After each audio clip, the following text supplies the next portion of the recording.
ਬਿਸਮਿਲ੍ਲਾਹਿਰ ਰਹਿਮਾਨਿਰ ਰਹੀਮ। ਸੱਜਣੋ ਤੇ ਮਿੱਤਰੋ, ਕੱਲ੍ਹ ਦਾ ਦਿਨ ਥਕਾਵਟ ਭਰਿਆ ਸੀ। ਇੱਕ ਤਾਂ ਲੰਮਾ ਸਫ਼ਰ, ਉੱਤੋਂ ਮਾਂਚੈਸਟਰ ਦੀ ਠੰਡ। ਆਮ ਤੌਰ ਉੱਤੇ ਇਸ ਠੰਡ ਨੂੰ ਸ਼ਾਇਰ ਲੋਕ ਰੋਮਾਨਵੀ ਆਖਦੇ ਨੇ। ਉਹਨਾਂ ਲਈ ਅਜਿਹੇ ਮੌਸਮ ਵਿੱਚ ਲਿਖਣ ਦਾ ਬੜਾ ਮਾਰਜਨ ਨਿਕਲਦਾ ਹੈ। ਅਜਿਹੇ ਮੌਸਮਾਂ ਕਿੰਨੀਆਂ ਹੀ ਸ਼ਾਹਕਾਰ ਨਜ਼ਮਾਂ ਅਤੇ ਕਹਾਣੀਆਂ ਨੂੰ ਅਨਵਾਨ ਦਿੱਤੇ ਅਤੇ ਸਾਡੇ ਅਦਬ ਖਜ਼ਾਨੇ ਵਿੱਚ ਸ਼ਾਨਦਾਰ ਵਾਧਾ ਕੀਤਾ। ਜਦੋਂ ਮੌਸਮ ਅਜਿਹਾ ਰੋਮਾਨਵੀ ਹੋਵੇ, ਸ਼ਾਮ ਅਤੇ ਰਾਤ ਮਾਂਚੈਸਟਰ ਦੀ ਸੜਕਾਂ ਤੁਹਾਨੂੰ ਅਵਾਰਗੀ ਦੀ ਦਾਵਤ ਦੇਣ, ਅਤੇ ਫਿਰ ਥਕਾਵਟ ਹੋਣ ਦੇ ਬਾਵਜੂਦ ਛੇਤੀ ਨੀਂਦਰ ਨਹੀਂ ਆਉਂਦੀ। ਮੈਂ ਹਮੇਸ਼ਾ ਤੋਂ ਅਜਿਹਾ ਸਫ਼ਰ ਦਾ ਕਾਇਲ ਰਿਹਾ ਹਾਂ ਜਿਹਦੇ ਵਿੱਚ ਸੜਕਾਂ ਅਤੇ ਫੁੱਟਪਾਥਾਂ ਉੱਤੇ ਫਿਤਰਤ ਨਾਲ ਮੁਲਾਕਾਤ ਹੋਵੇ। ਕੱਲ੍ਹ ਅਸੀਂ ਮਾਂਚੈਸਟਰ ਦੀ ਖਾਸ ਸੜਕ ਉੱਤੇ ਥੋੜ੍ਹਾ ਜਿਹਾ ਸਫ਼ਰ ਕੀਤਾ। ਮੇਰੇ ਨਾਲ ਜਿਹੜੇ ਸੰਗੀ ਸਨ, ਉਹਨਾਂ ਦੀ ਖਾਸ ਬਹੁਤ ਸੀ ਕਿ ਅਸੀਂ ਇਸ ਠੰਡ ਦਾ ਤੋੜ ਕਰਨ ਲਈ ਉਹ ਸਹਾਰਾ ਲਈਏ ਜਿਹੜਾ ਸਾਡੇ ਸ਼ਾਇਰ ਅਮੂਮਨ ਲੈਂਦੇ ਨੇ। ਪਰ ਮੈਂ ਇਸ ਪਾਸੇ ਨਹੀਂ ਆਇਆ।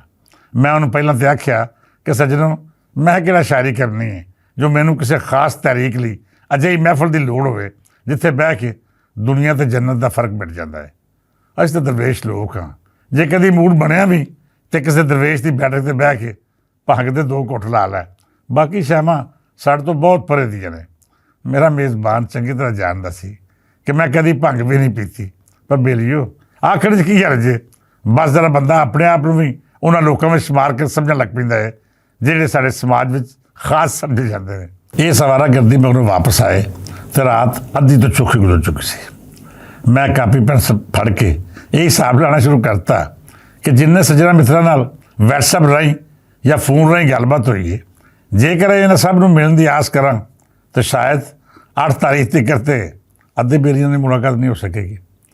ਫਿਰ ਸੋਚਿਆ ਚਲੋ ਹਰ ਰੋਜ਼ 3-4 ਇਕੱਠ ਕਰ ਲੈ ਜਾਣ ਜਿਨ੍ਹਾਂ ਵਿੱਚ ਮੁਖਤਲਿਫ ਲੋਕਾਂ ਦੀ ਜ਼ਿਆਰਤ ਹੋ ਜਾਏ ਅਤੇ ਵੱਖੋ ਵੱਖ ਖਿਆਲਾਤ ਵੀ ਸਾਂਝੇ ਕਰ ਲੈ ਜਾਣ।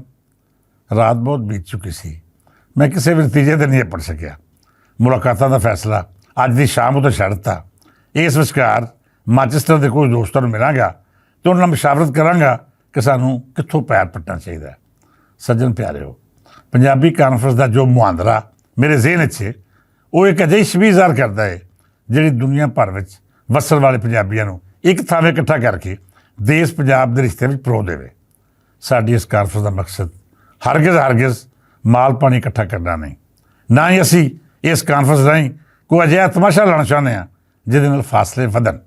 ਮੈਂ ਬਾਰ-ਬਾਰ ਇਹ ਗੱਲ ਕਰ ਚੁੱਕਿਆ ਹਾਂ ਕਿ ਆਪਣੇ ਸੱਜਣ ਪਿਆਰਿਆਂ ਨੂੰ ਜਿਹੜੇ ਪੰਜਾਬੀ ਕਾਜ਼ ਲਈ ਕੰਮ ਕਰਨ ਦਾ ਦਾਅਵਾ ਰੱਖਦੇ ਨੇ, ਉਹਨਾਂ ਨੂੰ ਨਸੀਹਤ ਕਰ ਚੁੱਕੇ ਹਾਂ ਕਿ ਬੇਲੀਓ, ਮਾਲ ਪਾਣੀ ਇਕੱਠਾ ਕਰਨ ਦੇ ਹੋਰ ਲੱਖਾਂ ਜ਼ਰਾਏ ਹੋ ਸਕਦੇ ਨੇ।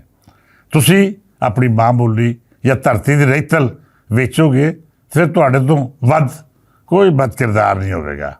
ਇਹ ਵੀ ਗੱਲ ਸੱਚੀ ਹੈ ਕਿ ਸਾਡੇ ਅਜਿਹੇ ਨੌਸਰਬਾਜ਼ਾਂ ਨੇ ਕਾਨਫਰੰਸਾਂ ਨਾਲ ਪੰਜਾਬੀ ਨਾਲ ਜੁੜਤ ਨੂੰ ਵੇਚ ਕੇ ਅਜਿਹੀ ਬਦਨਾਮੀ ਦਾ ਮਾਹੌਲ ਬਣਾ ਛੱਡਿਆ ਹੈ ਕਿ ਹੁਣ ਜਦ ਵੀ ਕੋਈ ਅਜਿਹਾ ਮਨਸੂਬਾ ਸਾਹਮਣੇ ਆਉਂਦਾ ਹੈ ਤਾਂ ਸਭ ਤੋਂ ਪਹਿਲਾਂ ਮੇਰੇ ਜਾਂ ਲੋਕਾਂ ਦੇ ਜ਼ਿਹਨ ਵਿੱਚ ਇਹ ਖਿਆਲ ਆਉਂਦਾ ਹੈ ਕਿ ਖੋਰੇ ਇਸ ਕੋਸ਼ਿਸ਼ ਦੇ ਪਿੱਛੇ ਕੀ ਮਕਸਦ ਹੈ।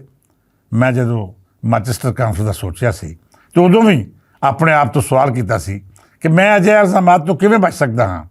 ਇਹਦਾ ਸਾਫ਼ ਅਤੇ ਸਿੱਧਾ ਜਵਾਬ ਇਹ ਸੀ ਕਿ ਮੈਂ ਹਰ ਗਵਾਹੀ ਅਤੇ ਫਤਵਾ ਆਪਣੇ ਦਿਲ ਕੋਲ ਲੈ ਕੇ ਵਧਾਂਗਾ।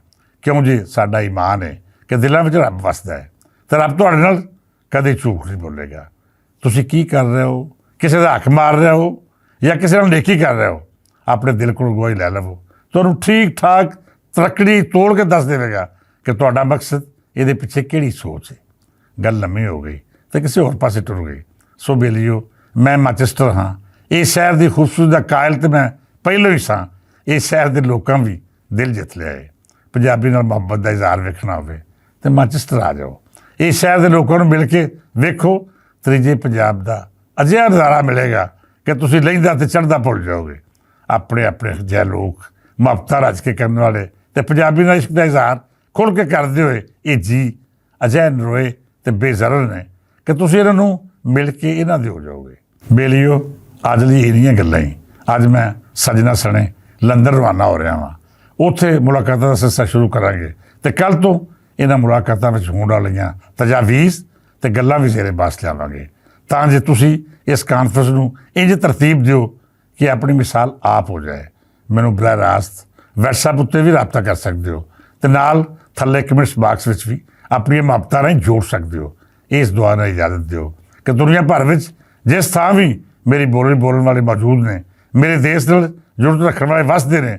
ਰੱਬ ਸੱਚਾ ਉਹਨਾਂ ਨੂੰ ਹਰ ਦੁੱਖ ਦਰਦ ਤੇ ਮੁਸੀਬਤ ਤੋਂ ਦੂਰ ਰੱਖੇ। ਢੇਰ ਦੁਆਵਾਂ ਦੇ ਨਾਲ ਫਿਰ ਮਿਲਾਂਗੇ। ਅੱਜ ਦੀ ਇੰਨੀਆਂ ਗੱਲਾਂ ਹੀ, ਇਜਾਜ਼ਤ ਦਿਓ। ਰੱਬ ਰੱਖਾ।